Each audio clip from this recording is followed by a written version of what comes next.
Hey man, it's me, Kevin Smith, the annoying voice of podcasting, and you're listening to the non-annoying Three Guys in a Flick.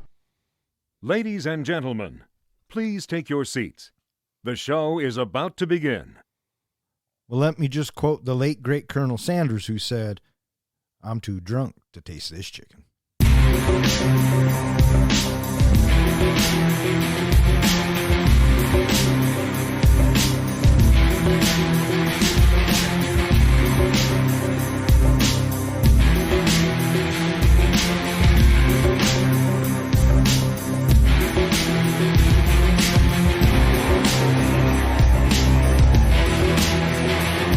Welcome back. You are listening to Three Guys in a Flick. This is where we review the good, the bad, and the absurd.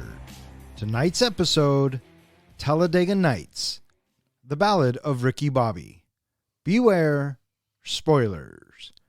Coming to you from the Talladega Super Speedway, my name is Mike Honcho, and to my right we have our comic book guy, John.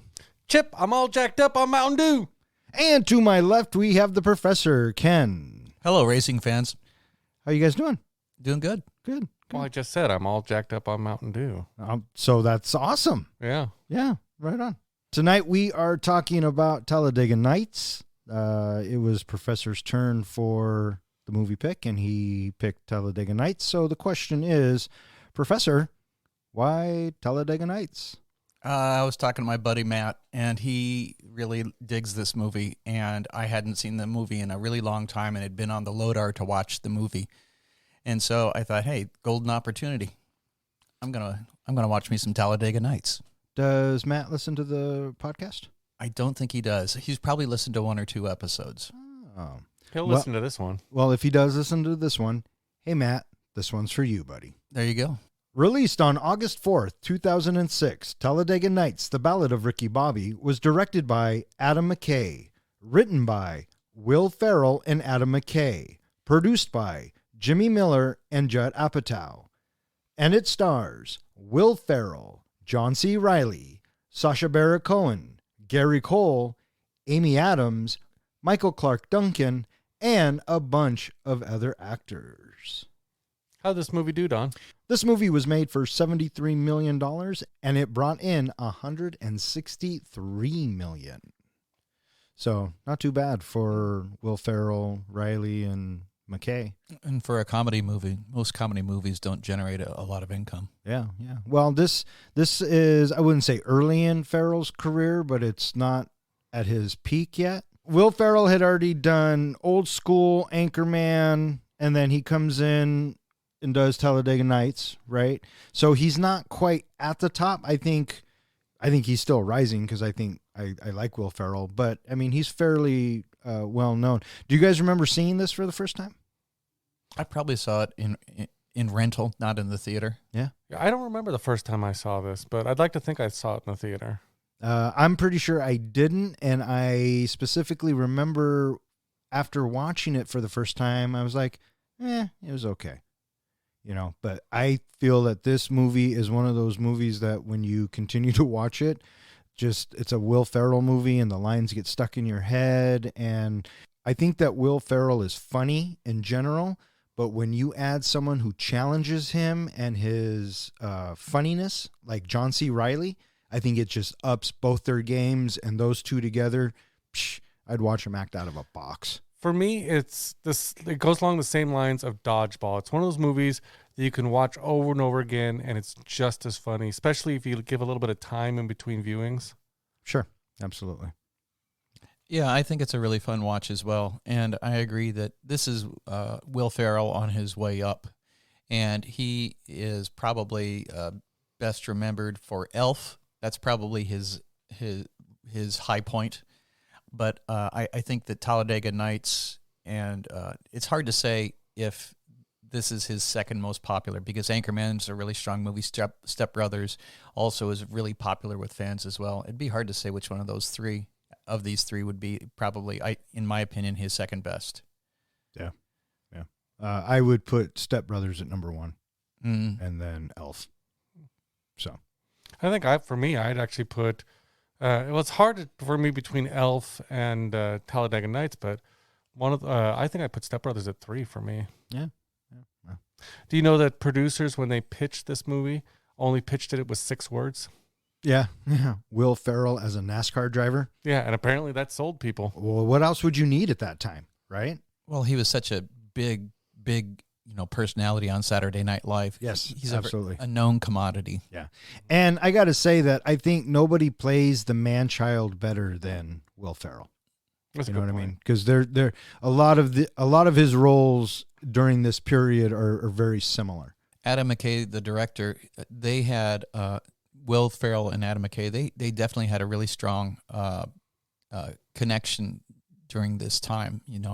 Anchorman, and then you had Talladega Nights, and then after Talladega Nights, Step Brothers, and then the other guys, and then Anchorman 2.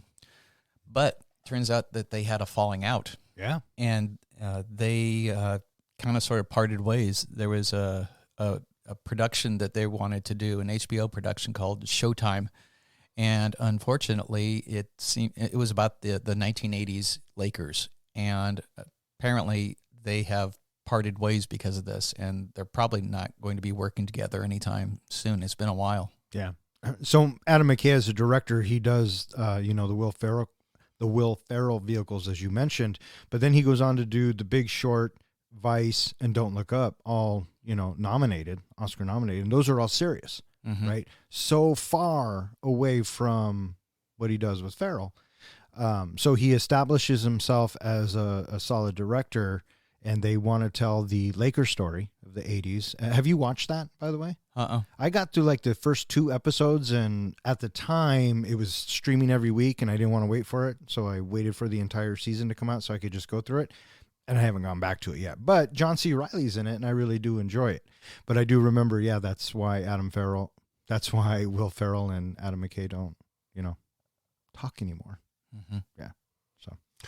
So let's talk about this casting. First of all, just Will Ferrell and John C. Reilly, putting those two together, what do you think about them, that pairing? Oh, I love them. I said I'd watch them act out of a box, Yeah. What have they done? 3 movies together now, or? I think there's 4. It's this, Step Brothers, Watson. They've done movie. John C. Reilly was in Anchorman 2, but it was a bit part. So, I mean, they've been in a bunch of movies I guess together. he was originally, they were going to have him play Brock in Anchorman, John C. Reilly. Who ended up playing Brock? I don't recall, but there was talk that he was up for that role. When you think of comedy pairings, Laurel and Hardy, those kind of things, I don't know. I feel like our generation has gotten Will Ferrell and John C. Reilly. Oh, without a doubt. You could put them in anything, and you could almost guarantee it's going to be a smash hit. Well, Watson and Holmes was not a smash hit, and I think that you have to be a fan of both actors and that style of comedy, because I know a lot of people that don't like Will Ferrell because of the man-child routine, right? I know people that think Step Brothers is just horrendous, and I'm like, wow. Well, for me, it comes down to whether you're a fan of improv. This movie, the improv is hilarious. It's funny, but there are times where I feel like it really drags away from the story. It maybe gets to be a little bit much. I normally can't tell if it's improv. If it's funny and it makes me laugh, who cares? You know what I mean? I guess when you go back and hear if something was improv or not, I guess it could change it for you. I just figured a lot of their banter and a lot of their stories, and I went back and confirmed it. All of that was just made up on the spot, and I felt like you could kind of tell in this movie. Oh, okay. Well, we saw some of those bits during the end credits, right? Yeah. Trying out different lines. It's like, yeah, okay, I can totally see that. And I'm sure that whole dinner scene when they're praying and they're just riffing, I'm sure what we got in the theatrical cut was improv, first of all, but it was the one that made everybody laugh. You know what I mean? Because at some point the editor's got to go, that's the scene we're taking. Apparently the hospital scenes too were all improvised, as well as, I guess, if you get the Blu-ray or DVD, whatever, you get the audio commentary, all of that is improvised by Will Ferrell and John C. Reilly. Yeah, and some of that is just pure gold. Is it? So, I haven't yeah. listened to it. Oh, it's fucking funny. Will Ferrell and Reilly aside, what did you guys think of the rest of the cast? Okay. What about Sacha Baron as was he the bad guy or was he just the challenger? He's the antagonist. Is he? The antagonist doesn't always have to be evil. Yeah. It's just a person who is trying to prevent the protagonist from achieving their goal. And he's definitely that. I thought he played his role pretty well. Oh, I thought he was fantastic. I thought he did a great job. I thought he was guess NASCAR fans, when they were coming out for filming and they brought him out and introduced him as this French driver, the fans automatically booed him without any prompting. Of course they did. Because who wants a French driver in an American sport? Right? Come on. I thought Gary Cole did a great job in this as well as Ricky Bobby's dad. Yeah, I think this movie is cast very well. From the main characters to down to the pit crew, I thought it was cast brilliant. And the two kids, Yeah, oh my gosh. So funny. Walker and Texas Ranger. Yep. And the late, great Michael Clark Duncan. Rest in peace, right? Him as Lucius, I think, has some of the funniest lines, too. One of his funniest lines, though, is in the end credits. Something that they didn't use where he sings Last Dance to Will Ferrell while he's sleeping. Yeah. Oh, so funny. Yeah, so funny. He didn't think they'd even put him singing in the movie. Before we move on, we have a quick word from our sponsor. When you work on your mysterious lady part stuff, you should have the right tools too. So that's why you should use Mapax, the official tampon of NASCAR. All right. Thank you, Ricky Bobby. Can- Appreciate that. It's trivia time. Don, Ken, to test how well you guys know this movie, I got some trivia questions together for you. So I believe our current score is tied between the two of you. So let's see how you do this week. First question. What is Lucy's response when Reese tells her they are driving at 105 miles per hour? I don't know. You drive any faster or hit the brakes or something? Oh, no. You drove right by the hospital. No, her response is, who cares? I'm having a baby. Oh, well. Second question. What class were Ricky and Cal thrown out of for playing with Matchbox cars? Was it science class? It was biology. Biology. Don gets it. It's just semantics, right? Because isn't biology science? I was thinking it's close. I was going to give it to Ken until you got it exact. When Ricky is... I would like to give half my point to the professor. Okay. That is very nice of you. When Ricky is grown up, he is a member of a pit crew for a team. Who sponsors that team? Liquor Circus. No. Liqueur Clowns. No. Clowns Liqueur. No. I'm going to do a countdown. 3, I can't find it. 2, 1. Laughing Clown Malt Liquor. Yes! Damn it! Which is funny because later on in the movie, that's what Reese is drinking. Yep, every single time. What is Ricky forced by contract to mention every grace? Powerade, the blue kind. That is correct. For $2.2 million. Woo, woo! Love that money. What was Ricky Bobby supposed to say if he didn't want his arm broken? Crepes? Was it something about crepes? Pretty close. I love crepes. I'll give it to both of you for that one. He was pretty close on that. Yeah, well, that's what I said. Okay. And the final question for all the marbles. The Geico 500 is held at Talladega Speedway every year. How many laps around the track is the race? 500. No, it's miles. It's a 500-mile race. But you have to do the laps. Oh, golly. Let's go ahead and say 250. I'm going to say 300. Professor is closer. The speedway is actually 2.66 miles long, which works out to be 188 laps. Well, there you go. So we're going to go with a tie this week.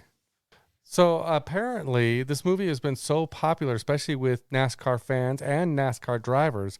There have been some real world instances that paid homage to this movie. Have you heard of these? No. I guess on the final lap of the 2009 Aaron's 499, Carl Edwards crashed his car, got out, and ran across the finish line. When interviewed later by Larry King. He responded saying, well, I'm kind of a Will Ferrell fan. Yeah, I'm sure this movie, just like, any other kind of sports popular movie in the real world, has taken on some attributes. So, yeah, I guess that's awesome. I guess also in 2012, Kurt Busch had a unsponsored car, number 51. So he decided to paint ME on his paint scheme in honor of Ricky Bobby. Cool. And then I guess there's a whole bunch of other instances where over radio chatter between the drivers and the pit crews where they've used the term shake and bake every time they have another driver help them along the way. Absolutely. Shake and bake. That is a staple of Talladega Nights. In rural North Carolina, Ricky Bobby is born in the backseat of a speeding car when his father, Reese, accidentally misses the turnoff for the hospital.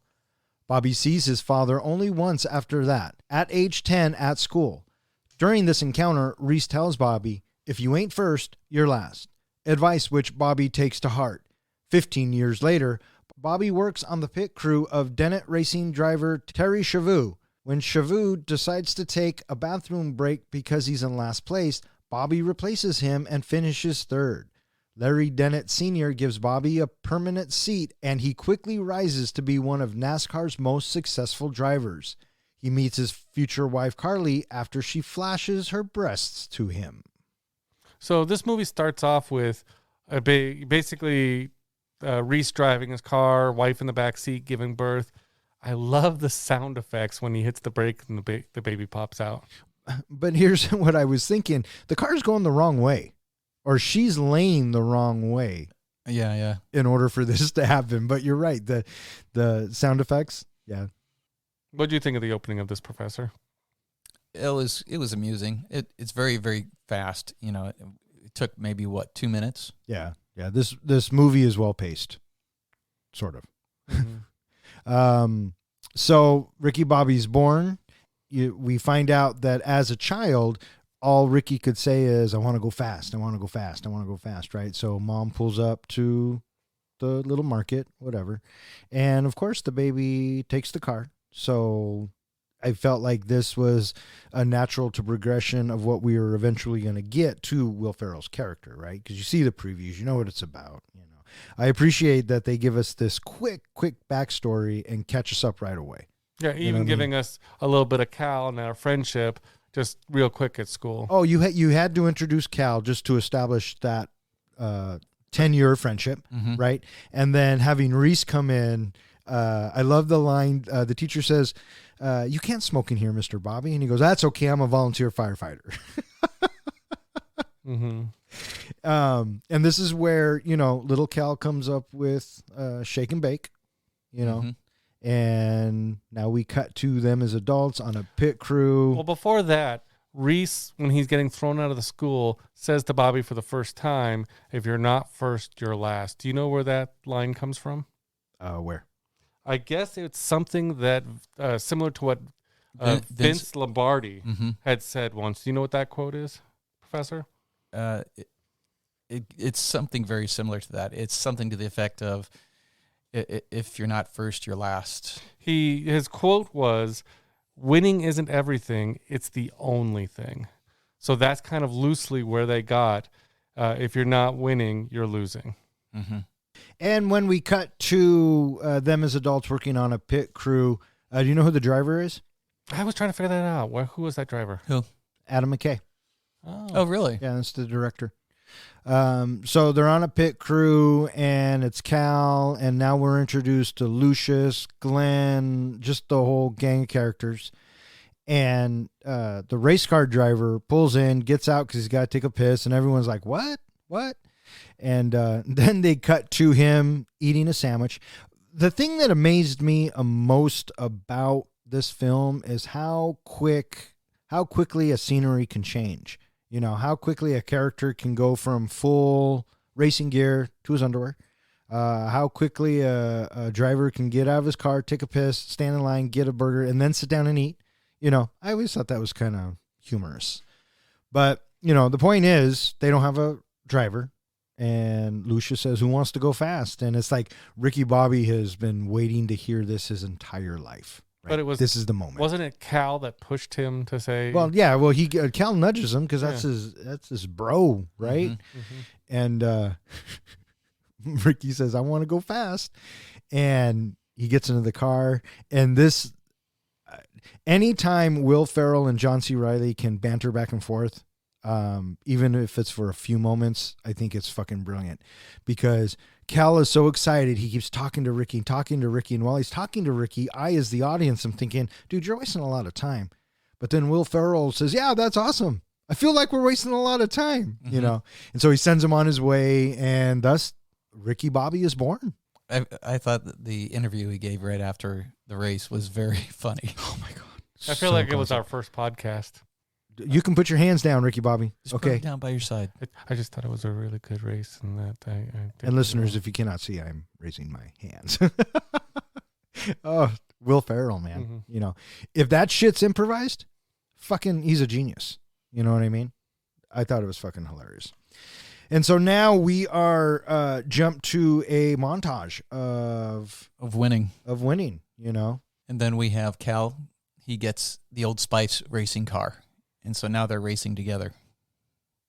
I read that each of the car sponsors on the cars for this cast was supposed to represent something about the personality of the character. So obviously Sacha Baron Cohen's, he had Pierre Sparkling Water. What's it called? Perrier Sparkling Water, because he's French.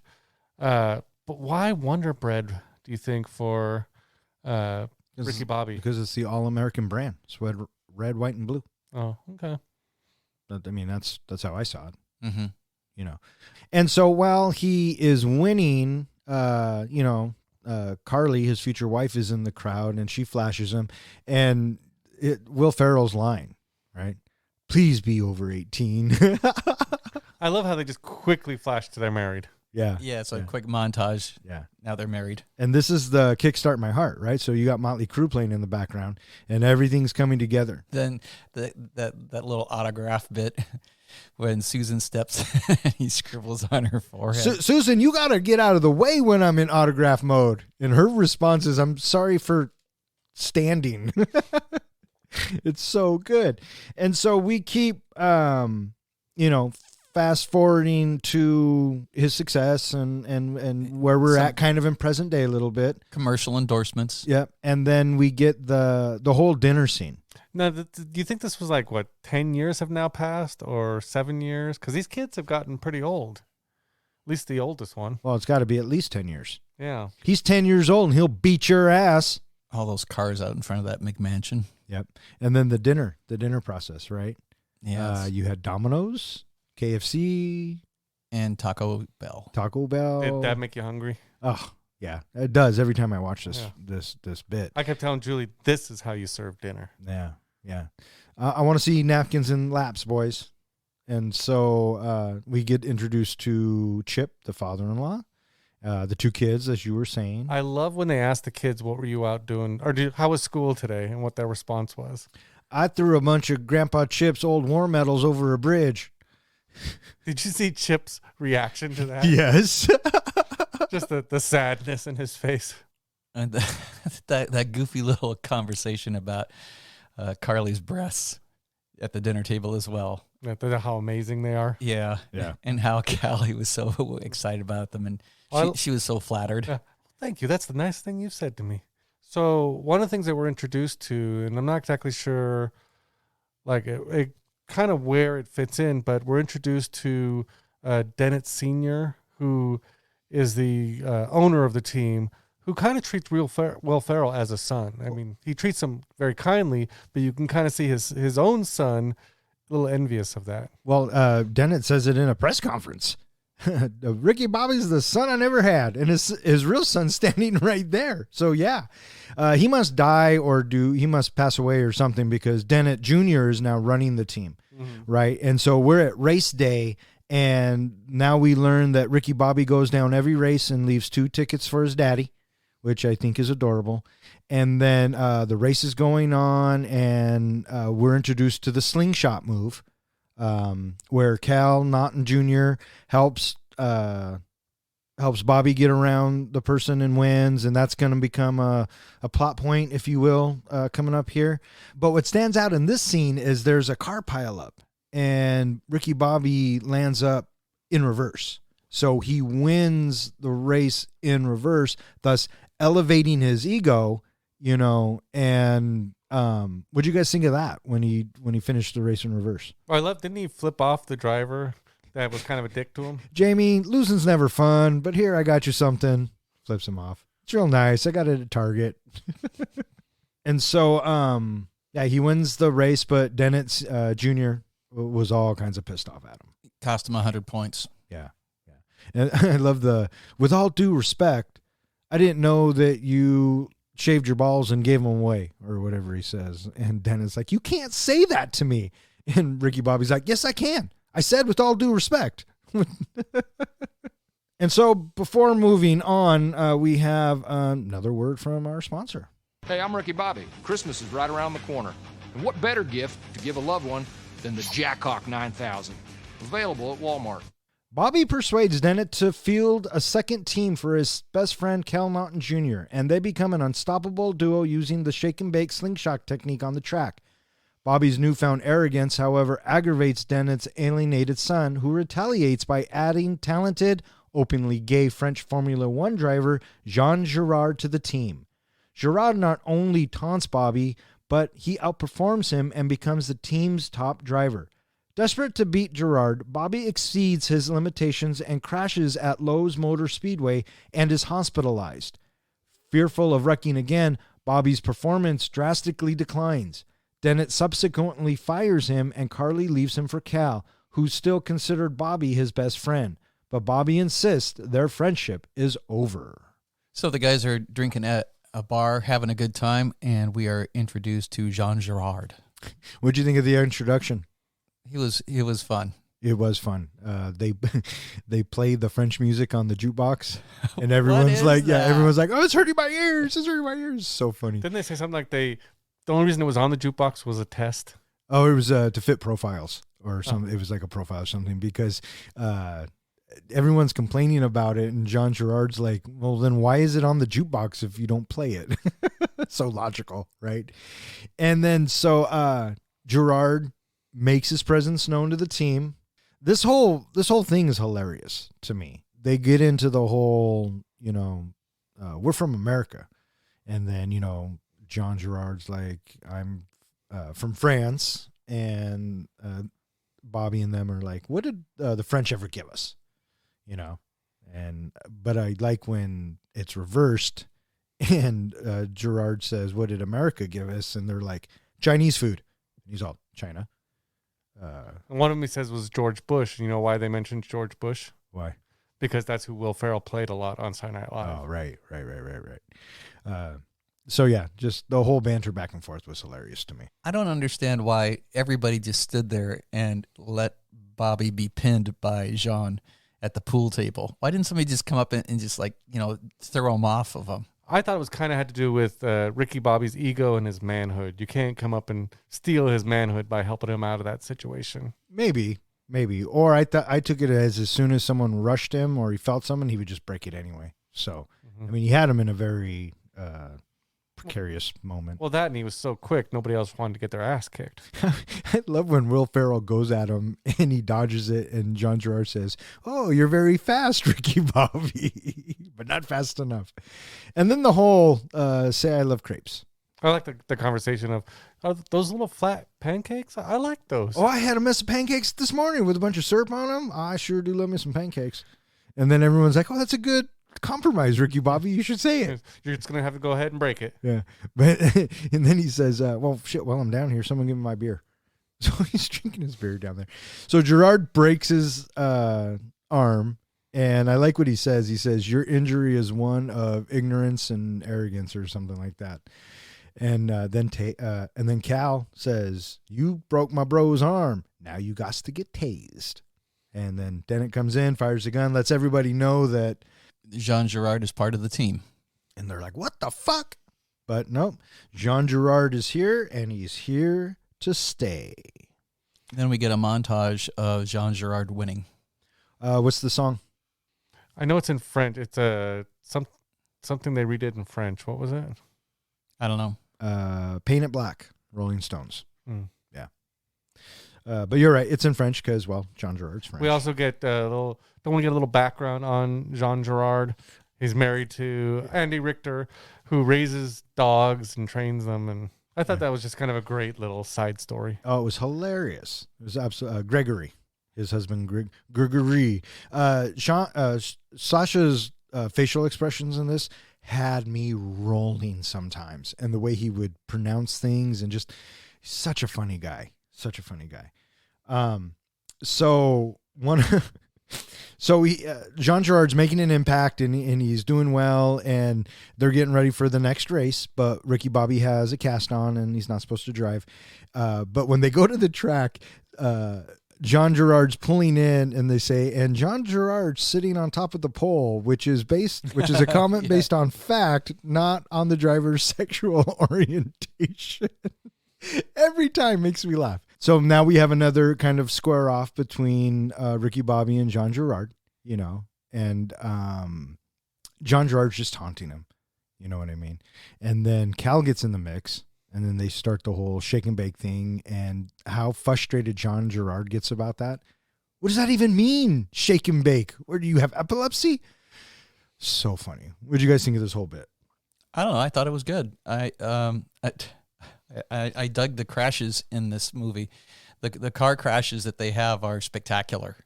I also like the comment, the Wonder Bread car is toast. What'd you think of the scene where Ricky Bobby's trying to cut his cast off? Oh. Using a saw and just wincing every time he cuts. Yeah, that was pretty funny. And so now it's race day.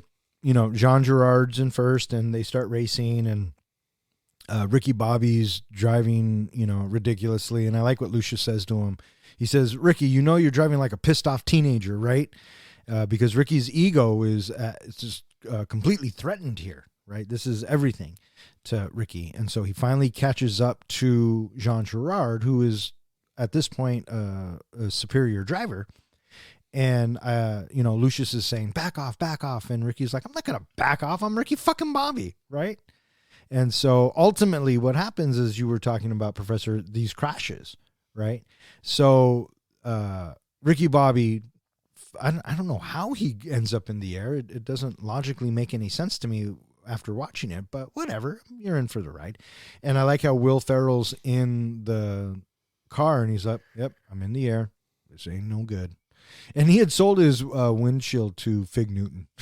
Yeah, I like how it's completely covered. Yeah. This sticker is dangerous and inconvenient, but I do love me some Fig Newtons.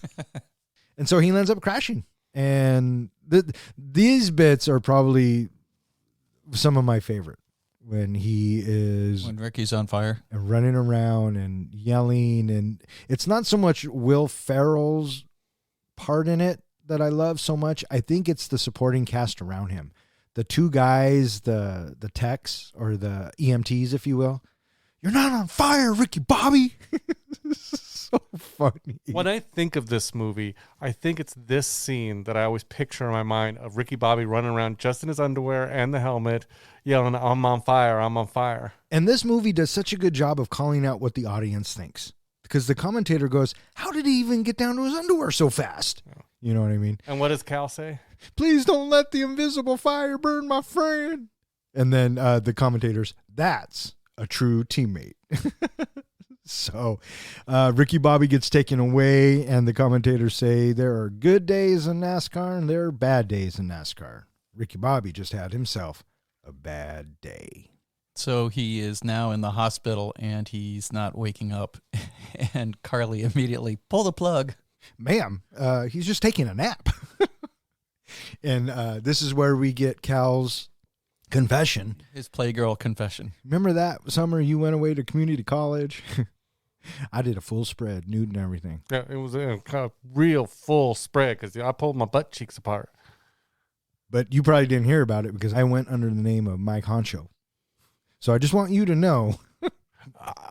From what I've heard, a lot of these scenes were ad-libbed, and I think my favorite one is when John C. Reilly decides to finally end it and put the pillow over his face. That's when he struggles. He goes, "Wow, you're you're really fighting me for a guy in a coma. So yeah, he's at the hospital, and now he's got to go through physical therapy. I love him playing with the people in the wheelchair, playing basketball and getting up and grabbing things. And Cal and Lucius come see him, and they're like, "Give it to us straight, Doc. Is he ever gonna walk again?" And the doc's so surprised, like, "Oh, I'm sorry. I thought somebody told you. He's fine. He can walk now." He found that wheelchair in the hallway." So good. It's psychosomatic. And I think this leads to one of my favorite lines in this movie is when Cal's asking him, when you say psychosomatic, you mean that he can start like fires with his brain or something? And Lucius looks at him like, what the fuck? And Cal's response, I mean, it's sound. People get bumps on the head and have special powers all the time. Read a comic book. What'd you think of the whole knife scene? Oh my God, don't you do it. We got to give him some tough love. So they want to give him some tough love, right? They got to tell Ricky Bobby, this is all in your head, bud. And Ricky Bobby's like, nope.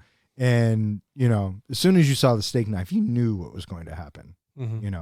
I think if there are bits in this movie that go on for a little bit too long, I think it's the knife in the leg. It did go on a little bit long, but I did think it was funny when you catch some of the little side banter, which is they're trying to use another knife to get the first knife out of the leg. Well, no, I got 2 knives in my leg. Turns out that Ricky can walk. He's just fine. And so, but this is also where, Cal and Lucius come. I mean, they give Ricky the truth. I mean, they're like, Gerard can drive, man. I mean, he's fucking good, and then Ricky's world just kind of starts to fall apart. Cal also at this point asks, he wants to start winning some. And Ricky says no. And this isn't the first time that he's asked. And so it comes up a couple times that Cal wants to be able to win. Well, if you win, then how am I going to win? And Cal's just so, you're right. I'll just bury it deep down inside. So good. I did like when Ricky gets back out to the track for the first time and he's going really, really, really fast. And they're like, was he going like 20? 26 miles an hour. And then Carly's reaction, right? She's like, oh, shit. And then he gets back down to his underwear again, running around. Once Carly figures out that Ricky's not going to be racing anytime soon and that he's pretty much off the team, I love how she immediately rearranges her whole life and marries Cal. That was Dennett's idea. Dennett could see what's going on, and he knows how Carly is, and that's why he plants that in her head. He goes, yeah, Ricky's done, right? But you know who's not? You know who's next in line? And she says Cal. And then he walks over to Cal, and I love what Cal says. I got to go take care of Cuckoo Bird over there. And he says, no, you don't worry about Cuckoo. You need to go take care of Carly. So that's how that all comes together. And so Ricky Bobby down to his underwear again, running around. They finally get control of him, and then he goes home. To find that he's been completely supplanted by Cal. He walks in, and they're playing Jenga, and he's like, what the fuck's going on? And the kids are even being nice to Cal, right? Well, I love the picture on the wall when they point up to the picture. You just taped his face over mine. What, we're getting a divorce? And then the kids immediately yell, yay, 2 Christmases! Yeah. The funny thing about this was, and maybe, it's just part of the storyline was, then Ricky has to turn around and go live with his mom, but Ricky has all those sponsors and everything. He's worth probably $200 million, something like that. Did she just get all of it? Well, that's what he tells his mom when they open the door. Yeah, she took everything? Yeah, he says Carly and Cal took everything. Yeah, it's just crazy to think of that. Yeah, well, I mean, the whole thing is kind of ridiculous, but I think it's funny that they try and pull it off. Mm-hmm. You know what I mean? And he just goes with it, right? And why does he get the kids? I don't know. I don't know. I mean, I don't mean that as a bad thing. Yeah, really, I understand. Trust me, I understand. And the fact that Cal still wants to be friends with him. You just lost your wife, mm-hmm. and you just lost your job. Don't throw out your best friend because of your anger. And B, look out for the invitation to the wedding. And I want you there. Carly's like, he's not coming to the wedding, is he? And then Chip's response. Something about the field mice is fast, but the owl always sees, and then he gives that creepy laugh. Yeah, so good. And now it's time for a word from our sponsor. I'm Ricky Bobby. If you don't chew Big Red, then you. Bobby and his two unruly sons, Walker and Texas Ranger, move in with Bobby's mom, Lucy, who is determined to reform the boys. Bobby takes a job as a pizza delivery man, but when he loses his driver's license, he is reduced to delivering pizzas by bus or by bicycle. When his life hits rock bottom, Bobby's estranged father, Reese, returns and, using unorthodox methods such as putting a live cougar in his car, tries to help Bobby regain his confidence. But after causing trouble at an Applebee's restaurant, Reese abandons the family again. Before he does, he refutes his quote, "If you ain't first, you're last," that has steered Bobby's life. Reese confesses that he was high when he said it, and that it doesn't make any sense. Bobby's former assistant, Susan, persuades him to return to NASCAR. They quickly develop a romantic relationship when Bobby takes Susan's advice and races at Talladega's super speedway. Bobby makes amends with Carly, Gerard, and Cal while reuniting with his pit crew.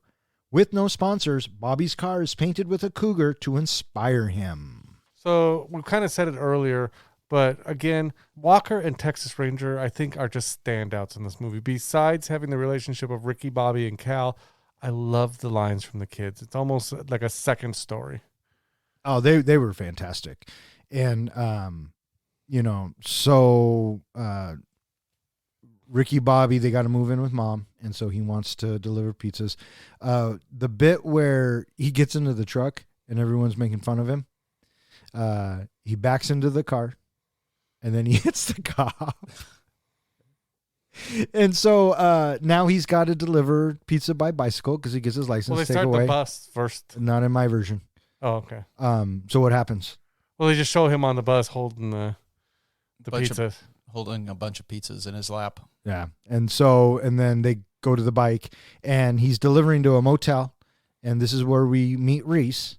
And it's a quick interaction. Ricky Bobby hits him, doesn't really believe him, but kind of knows, right? And then I like Reese's response. This went well, didn't it? I felt like this went well. And so he gets home, and he asks his mom, where are the boys? And she says, I dropped them off at Sunday school. This is one of my favorite scenes. Yeah, exactly. And all of a sudden you hear him yelling anarchy, the word, running by the glass window or the sliding glass door. And Ricky's just like, oh, there they are. Well, I love that one of them, the youngest one that was at the Texas Ranger, picks up a hose and just goes over the neighbor's house and starts squirting into the neighbor's house with the hose. Yeah, yeah. And then, this is where Granny Law is declared. And I thought it was so funny because the oldest one, I forget which one he is, says, you're shit out of luck, Granny. And so she smacks the shit out of him. And, this starts a subplot of Granny reforming the kids, which I thought was sweet. Of all the scenes with Granny and the kids, my favorite has to be on the side of the road when they're picking up the trash. How long are you going to have us do this? Well, I don't know. How long are you going to stop? When are you going to stop throwing me the radio while I'm in the bathtub? It was just so quick and so kind of quiet that if you didn't catch it the first time, you were like, what did she just say? Yeah, so good. Yeah. During this time, we also have Reese trying to help Bobby with his fear. Yeah. And Reese comes to the house and says, I know why you're scared, son. Right. And Bobby finally accepts his help. And I even like the interaction between Reese and the grandkids. You show me some DNA test and maybe I'll say hello to those grandkids. And then they all yell at the neighbor together. And then he's all, well, maybe they are my grandkids. So you're right. Reese starts helping Bobby with his confidence, regaining it. The first one is with the cougar. Would you have gotten in the car? Fuck no. Are you insane? That was hilarious. But that's and yeah, for sure. And then I like the second time when Ricky Bobby's sitting on the deck, just taking a nap or whatever, and Reese comes and throws the first bucket of water. How did Starkar get its start? doesn't answer, hits him again. How does stock car? And then Bobby answers it, right? Ricky Bobby answers it. And then Reese is kind of surprised. He's like, you're right. And he throws another bucket of water on him anyway. And Will Ferrell's like, well, what the fuck? And he goes, I filled up 3. What do you think of taping the Colombian Bam Bam underneath the car? I think this is one of my favorite scenes because just the way Gary Cole plays it and what he has to do to get his son back on the road. This and the driving blindfolded. I thought the driving blindfolded was hilarious too because Will Ferrell sells it. He's like, man, after he crashes into the house, man, I really thought I felt it. He goes, well, you better get us out of here. And he starts to put the blindfold back on. And it's funny. It's good stuff. We also have Cal. He calls Ricky. He wants him to cross over the anger bridge and come to the friendship shores. Is this where he thinks his house or the house is haunted? That's the next phone call. Oh. The interaction between Cal and Ricky. I love that Cal's just not getting it until the very end when he does his little talk in the car, but he just doesn't understand why Ricky's so mad. Yeah. You want to hang out in your house. What does he say? He goes, oh, how do you listen to the stereo and the TV at the same time? And Ricky Bobby's like, why would you want to do that? He goes, because I like to party. It's a new house. It has creaks and cuts. So everything's going good. Ricky's got his confidence back. He's driving around. He's got his license back. He's got the cougar in the car with him. Down, Karen, down. And then, they want to celebrate. The boys are being better. And the bit where the kids go, hey, Grandpa, do you want to take us fishing? And the grandpa's like, no, I got a better idea. Why don't you dig a hole and I'll get another beer? And then the kids are like, no one loved you enough when you were a kid. And he's like, well, good call. And he hands him the can and he says, that's worth a nickel. And the little kid's delivery of tragic just has me rolling. I just thought that was so funny. Mm-hmm. So at Applebee's, Reese is seeing that everything's kind of, smoothing out. The other party think that we're getting the family back together and Reese can't handle it. Well, it's when the mom, Lucy, basically says, we should make this a weekly thing. Right. And then at this table, and he sees that his life is going to become routine. Right. And, he doesn't want that. So he makes a scene, gets thrown out of Applebee's. And this is where the realization happens that if you ain't first, you're last was nonsense. It was just full of shit. Right. Because I was high when I said that. That doesn't make any sense. You can be second. You can be third. And Ricky Bobby's world is just blown at that moment, right? So he goes to the bar and he's playing a racing game and John Gerard's on it. And I love when he says, how did you even get on a video game that fast? And John Gerard, if you listen closely, is mocking him. Yep. Mm-hmm. He's like, if you're on fire or something like that. Did you catch the name of the bar? No, what was it? The Unfriendly Possum Bar. Oh, I completely missed that. What the heck? The Unfriendly Possum? I guess. So Ricky Bobby's in there feeling sorry for himself, and in walks Susan. And, she gives him a pep talk. The pep talk she gives actually was pretty good. It almost spells out exactly who Ricky Bobby is, what he's about, and really kind of starts to fire him up a little bit. Yeah, and she was his assistant for, we're assuming, a long time, so you would think that she knows him, right? But she never got to appreciate him because, his ego was in the way. And now that he's been humbled, he's got to get back to his natural talent of being great without the ego. And she is a good representation for us, the audience, to do that for him. Well, it's also kind of revealed, the typical movie trope of she always harbored a crush on him. Oh, yeah. Are we about to get it on? Because I'm as hard as a diamond in an ice store right now. Yeah. And are you going to climb across the table? And she just basically does whatever he starts saying. So I wonder how much of that was improvised, because he just would say something like that and she start crawling across the table and, are you going to make an animal noise? And this is awesome. Yeah, and then with the animal noises, she participates. She's having fun with it. She's doing cat noises and she's shaking her head around like Tawny Katane, and they even call that out. And yeah, that was a good bit. It was a good Do you remember the White Snake video? Of course I remember the White Snake video. Who doesn't? Well, we're that old. You're that old, buddy. You're that old. And so now he's got his confidence back. He's getting the band back together. He makes a call to Lucius. They're at a car wash. And then Ricky Bobby goes to talk to Jean. What do you guys think of this scene? I did think it was an interesting cast of cameos that they kind of had at his house. Oh, Elvis Costello. Yeah. And Mos Def. I like when Ricky Bobby asks, is that Elvis Costello, Mos Def? And John Gerard's just like, no. I thought it was fucking hilarious. Ricky Bobby comes in to tell Gerard that he's gunning for him, right? But, Gerard kind of draws it out a little bit. But I thought that was pretty funny. Yeah. And this is one of those moments when Gerard tells him, I need you to beat me so Gregory and I can live happily ever after. But again, it's his facial expressions that just make me laugh. And they're holding hands, and Gerard says, don't take my erection as the wrong way or whatever. I love how they bring up, too, one of my other favorite movies out there. Oh, Highlander? They bring up Highlander. And then later on, what does he say? He's, Will Ferrell's like, this is like Highlander. And John Gerard doesn't know what that is. And Is it a good movie? it won the Academy Award for what?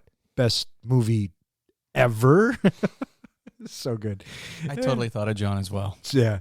And then when they're racing, John Gerard says, I saw Highlander. It sucked.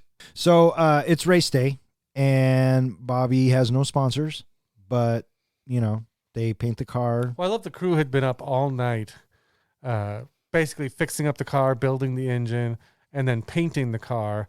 But did you like how they did the story of one of the guys died? Glenn's fake death. Mm-hmm. Right. And you can see him peeking out from the corner. But I can see you. No, I mean, it was fine for the moment. I didn't think we needed it, but the guy who plays Glenn, the guy from 30 Rock, he makes me laugh. Well, what I love the fact that he's in the movie is if you ever seen the movie Wreck-It Ralph, he's Fix-It Felix? Uh-huh. And John C. Reilly is Wreck-It Ralph. So you kind of get that whole Wreck-It Ralph motif in there. Yeah. Well, I mean, this came out first, but Yeah.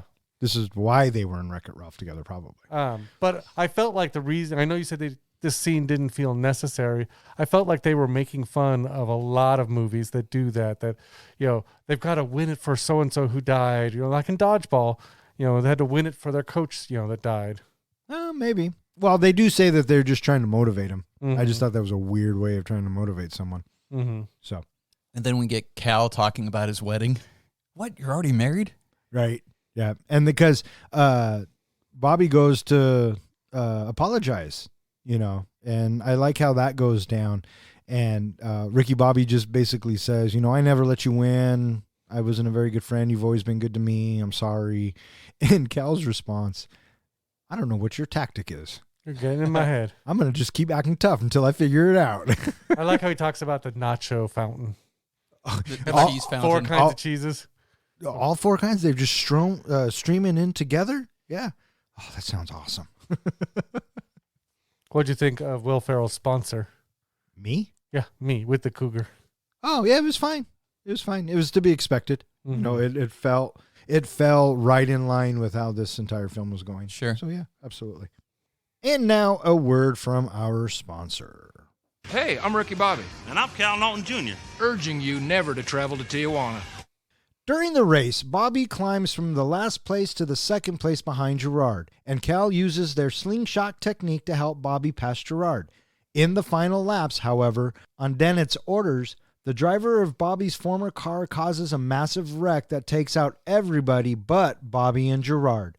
On the last lap, Bobby and Gerard collide, wrecking their cars. They hastily exit their cars and run toward the finish line. Bobby dives across the line first, but both drivers are disqualified for exiting their cars. As Cal takes the checkered flag, Gerard offers Bobby a handshake, but Bobby responds by kissing him on the lips. Carly asks Bobby to move back in and start over, but he chooses to stay with Susan instead. In the track parking lot, Reese congratulates Bobby, who declares that it was no longer about winning since he and his family who love him no matter what, no matter where he finishes. Bobby, his family, and Susan leave to go to Applebee's. Roll credits. In a post-credit scene, Lucy is shown reading a story to Walker and Texas Ranger, both having fully been rehabilitated by her and are now polite, respectful children.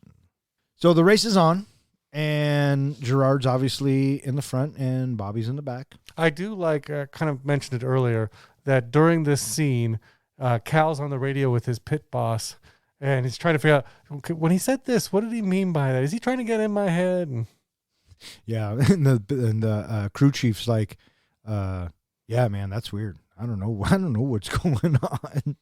So Cal's in his head for pretty much the entire race. mm-hmm. Yeah. We also have a cool camera shot where we come in behind Ricky Bobby's car, and then we go into the cockpit of the car, and then we go out the front windshield. It was a cool little shot. Yeah, absolutely. A lot of great shots. I'm not a NASCAR fan, but I didn't hate it. You know what I mean? I thought it looked really good. And so they're driving, and Ricky Bobby just can't pass Gerard. He just can't do it. But he's trying, and he's being more level-headed about it, and he's being more Ricky Bobby about it as opposed to all ego. And Cal figures out that, that's his best friend. And Well, especially when he's ordered to take him out. That's right. And Cal's like, I'm not taking out Ricky Bobby, but you know what I will do?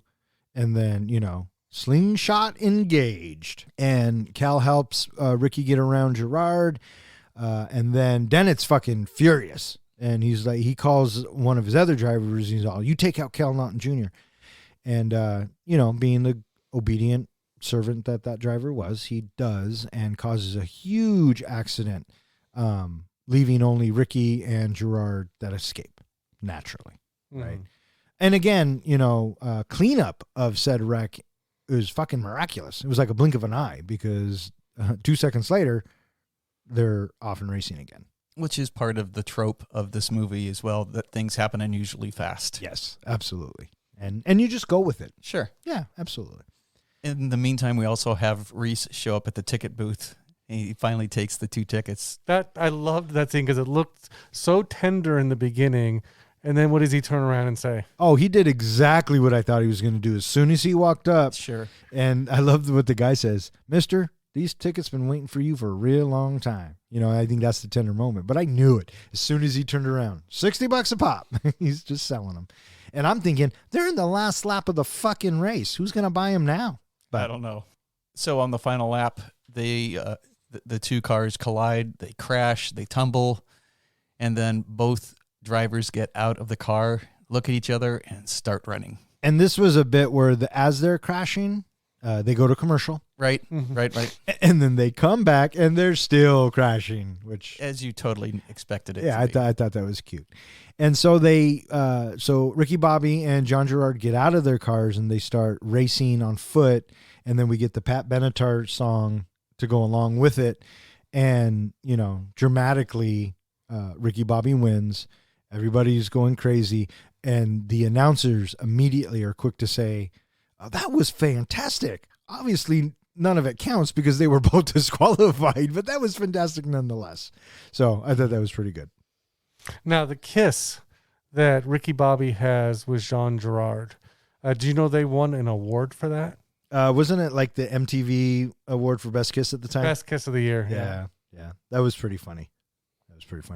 It's just Ricky showing Gerard that he's secure with who he is now. Well, I think, didn't he say earlier on in the bar scene that if you were to kiss me on the lips right now, I will leave and never come back? No, he says that at the track. Oh, is that what he says? Yeah. At the same time, we also have Cal holding the trophy. And Ricky's response, is so awesome. I'm proud of you. You're the man. So Cal gets to win one. Yeah. And I love how Cal turns and says, shake and bake is back. And Ricky Bobby's like, no, we're not. You were the Magic Man, and I'm El Diablo. Cal, what's Diablo? Ricky, I think it's Spanish for fighting chicken. That's awesome. You just think about that? Yeah, it's good stuff. Carly tries to woo Ricky back, but Ricky says no. Did your version have that Carly lifts up her shirt again to show him? Yeah, in our version, she lifts up her shirt and says, are you going to walk away from this? And then Susan, she does it right back to Carly. Yeah, she lifts up her top. But I thought was even before that is as Carly lifts up her shirt, the pit crew all come around with little camera phones and start taking pictures real quick. And then when when Susan lifts hers up, Carly's like, those are really good. Are those natural? Are those real? And everyone's taking pictures again. And so at this point, Ricky and the family leave, and Reese is waiting for him outside. And, Reese is like, who'd you win that race for? Ricky says, I didn't win it for you, that's for sure. And Reese was all happy about that. It's starting to feel like a perfect family again, and Reese starts to get itchy, and the suggestion is, hey, let's go get thrown out of an Applebee's. Yeah, what do you say we go get thrown out of Applebee's? Yeah. And I love how Susan's confused about it. She's always, you're in for a hoot or whatever. Yeah. And that's Talladega Nights.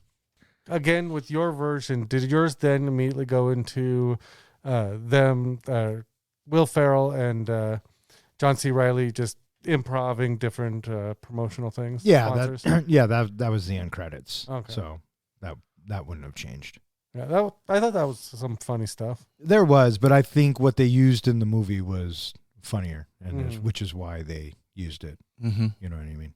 Do you know what other movie had a great race to the finish line? Oh, shit.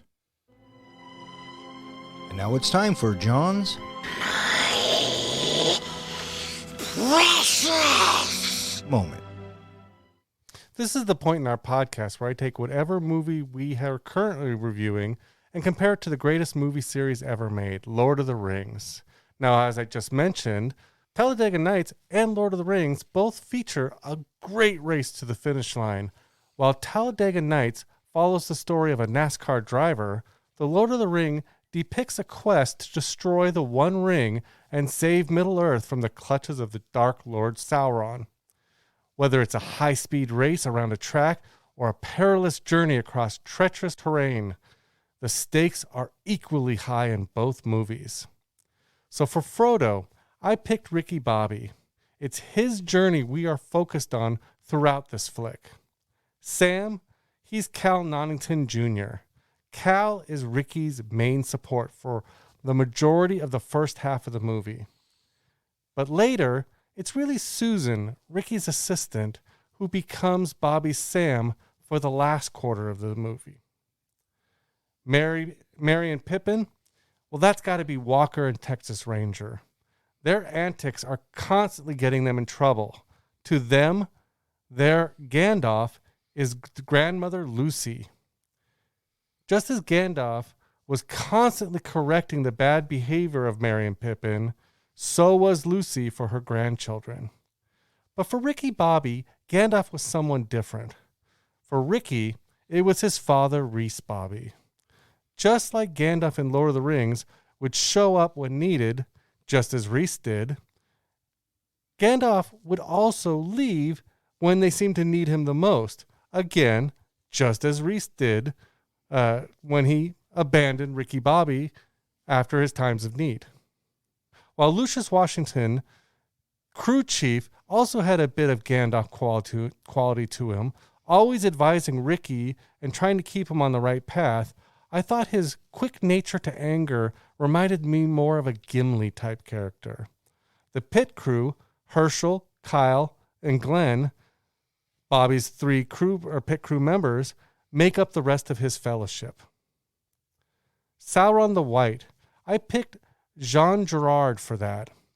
He works for the big bad, but really he also has his own agenda. Sauron, well, that had to go to Larry Dennett Jr., the current owner of the Dennett Racing Team. He's only concerned with the season point totals and winning sponsors, and dislikes Ricky Bobby for his antics. Winning for him isn't about the team, it's just about himself. And Gollum, the selfish bottom dweller, the one who's all about himself, well, that goes to Carly, Bobby's ex-wife, because really, throughout the whole movie, she was only about herself. So what is the precious? What is the One Ring? In Talladega Nights, the One Ring is a simple concept. It's winning. For our Sauron, Larry Dennett Jr., winning means money in the form of better sponsorships. To Ricky Bobby, it drives his life and is all-encompassing. You're either first or you're last. He believes love is tied to winning, and he lets it consume him. It isn't until the end of the movie that he figures out winning isn't everything, and he doesn't need to win to be loved. When he congratulates Cal for winning, he officially casts off the ring into Mount Doom.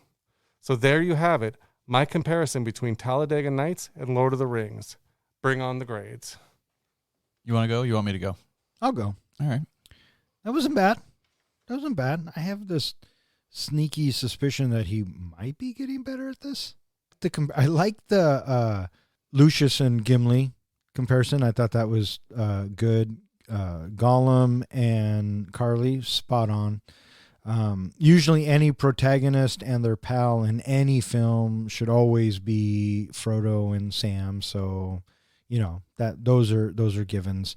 Sasha or Gerard, I don't know if he's as bad as Saruman because Saruman's a dick, right? But I see why. I don't know who else you would compare him to, so I see why you went with that.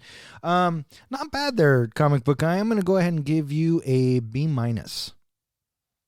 Yeah, I thought that because we have a wide cast, it's easier to look at our Lord of the Rings characters and compare them with the different cast members that we have in this movie. I also appreciated the Merry and Pippin angle. The kids are definitely Merry and Pippin. So I'm going to go with Don. I'm going to give you a B- as well. And I'm going to keep my mouth shut. And that was John's precious moment. All right, what do you guys think? You guys ready to rate this flick? I'm ready to rate this flick. John, do you want to rate this flick? I'm ready to cross that finish line. Professor, how do we rate our movies? We rate our movies on a scale of 1 to 5 fucks. 5 fucks is a movie that we think is cinematic gold. Somebody says, you want to watch this movie? Fuck yeah, I do. A 1 fuck movie is you're one and done. You've seen it and you have no desire to see it again. And what's a 0? A 0 fuck movie is, well, for shit's sakes, what the hell? Why did you make me watch this? Somebody owes me 2 hours of my life back. Or in other words, we just don't give a fuck. So it needs to be said, Don, 4 weeks in a row, you have guessed my rating. Can you do a 5th time? Well, I will certainly give it a shot there, big guy. Who wants to go first? Fine, I'll go first. Talladega Nights is a movie that I have not seen in probably 15 years. And I have to say that I remember very little of the lines in this movie. When I think of this movie, I always go to the dinner baby Jesus talk. And that's probably my favorite part of the movie. It's really fun watching Will Ferrell in this. I think that he is cast well and his character shines in this. I also really appreciated his wife. She plays this perfect trophy wife that is just all about her materialistic need for things. And I think that it has a lot of funny moments in it. I love the cougar bit in the car. And, and Gary Cole, he was good in this. And I really appreciated how he kept trying to help Cal get his confidence back. What's it going to be? Speed or jail? Speed or jail? And I also really was surprised having Amy Adams in here because I feel like Amy Adams, she is a really strong actress, but this is earlier on in her career. And so with that, it was fun to see her in this role as well. The faces of the supporting cast, these are all people that end up working together through several projects. So it was nice to have these familiar faces in there.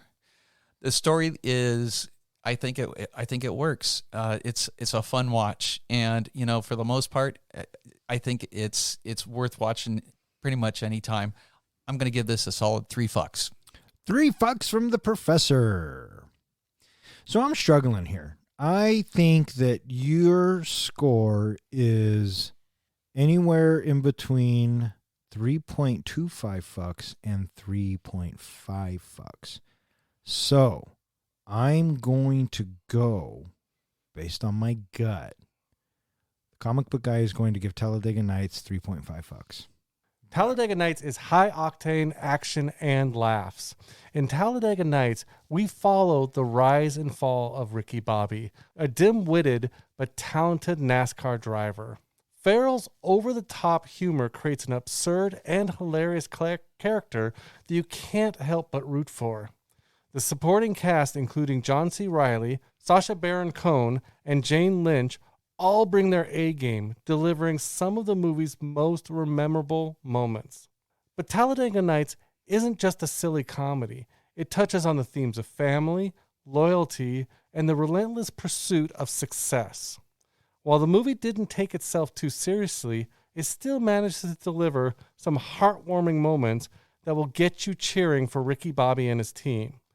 And of course, what would any race movie be without tense, high-speed race action and over-the-top car crashes to keep you on the edge of your seat? One of the things that makes Talladega Nights so entertaining is its ridiculousness. From the product placement-filled side scenes to the absurd catchphrases, this movie doesn't hold back when it comes to being over the top. But the humor never feels forced or stale, in my opinion. My only issues is that sometimes the movie approaches the silly side of comedy with the improvised lines and the hard-to-believe character actions. If you're a NASCAR fan or just someone who enjoys fast cars, this comedy is on track for you.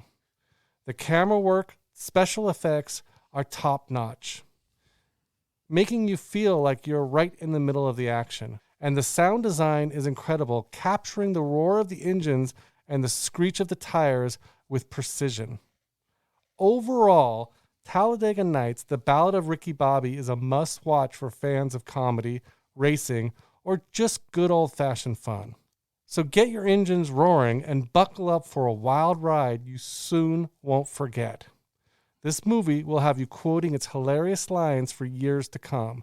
And remember, if you're not first, you're last. And it's for those reasons I'm giving Talladega Nights, The Ballad of Ricky Bobby, 4.25 fucks. Wow, I was really off base on that. Yeah. I didn't think you liked it that much. You know, I was thinking about it, and I put it up there close to Dodgeball as movies that just, whenever I'm in a mood and I need a good laugh, it's a movie that I would go to. But I like Dodgeball just that much more, so that's why Dodgeball is just a little bit higher. 4.25 fucks from the comic book guy. No one plays the man-child better than Will Ferrell, with the exception of maybe John C. Reilly. And if you are a fan of John C. Reilly and you haven't seen the movie Walk Hard, the Dewey Cox story, I highly recommend it. Those two together on screen are a comic duo that, you know, will be funny for ages. I think that Step Brothers is their best outing together. But Talladega Nights is a close second. I remember not liking it as much as I do now when I first saw it. But going back and watching it again, the lines stick with you and the delivery. And as talented and as funny as Will and John are, it's the supporting cast that really completes the puzzle. And I think that Talladega Nights is very quotable. I think it's very entertaining from start to finish. The cast, the soundtrack, the shots, it's all really good. In the pantheon of comedies, it's above average, I think. But is it in the same realm as Step Brothers? No. I think The Other Guys is a better film. I think Semi-Pro is a better film. But I do really enjoy me some Talladega Nights, The Ballad of Ricky Bobby. So for those reasons, I'm giving Talladega Nights 3.75 fucks. So the professor gives it 3 fucks. I give it 3.75 fucks, and the comic book guy gives it 4.25 fucks. That gives Talladega Nights, The Ballad of Ricky Bobby, an average of 3.7 fucks, which now puts it in the 15th spot, tied with The Green Street Hooligans, Dogma, Halloween, and The Outsiders. And it's slightly better than 1917, Top Gun, and Commando, and slightly worse than Booksmart, The Blues Brothers, and Hell or High Water. Interesting mix there. Very much so. I kind of like that. Oh, yeah. I kind of like absolutely. the way it falls. Yeah, because it just things that make you go, Yeah, absolutely. I am curious to know, Don, how many times do you think they say shake and bake in this movie? I have an unofficial count that I did. I am going to say 12 times. 27. My number that I came up, the number that I counted was 23. Wow. Yeah. All right, so that is going to wrap it up for this episode of Three Guys in a Flick. If you would like to know which movie we are going to be reviewing next, please check out our website.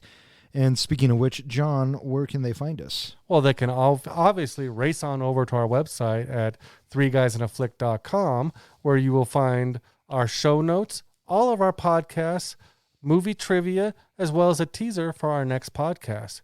You can also find us at all social media and any place where podcasts are hosted. All right, I just want to thank Zach, Ronnie, and Jill for listening. Keep on listening. Thanks, Zach. Thanks, Ronnie. Thanks, Jill. And I want to thank everyone else who listens and who has suggested a movie. If you keep suggesting, we'll keep recording. So, for Three Guys in a Flick, I'm Don. I'm Jean. And I'm Ken. Thanks for listening.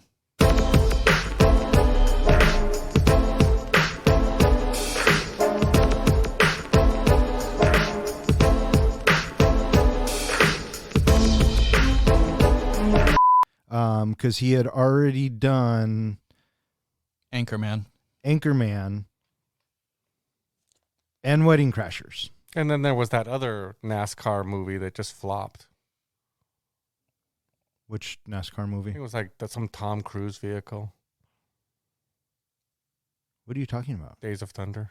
Days of Thunder flopped? No, I'm joking. Oh. Cut all that apparently. Did you get that? That was good. Days of Thunder, you motherfucker. Anything? You got a porn name? Talladega Nights. No. The only thing I had written down was Tug-a-Dildo Nights, the bed of Ricky Bobby. Teladildo? Tug-a-Dildo. Tug-a-dildo. They are on competing teams, but it's not an issue because they put family first. Until they don't. Well, no, they do. Until they don't. Well, they do. That's part of the story. Until they don't. Well, is that story written?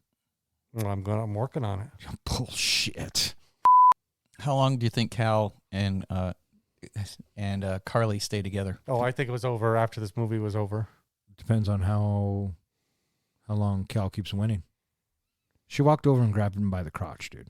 Yeah. Cal's not going anywhere. I think I got the impression that Cal had started to piece it all together when he was on the racetrack. Yeah, well, he did piece it together. He felt bad for sleeping with his best friend's wife, but his best friend forgave him. So why not continue sleeping with your wife? Because she's smoking hot. Right?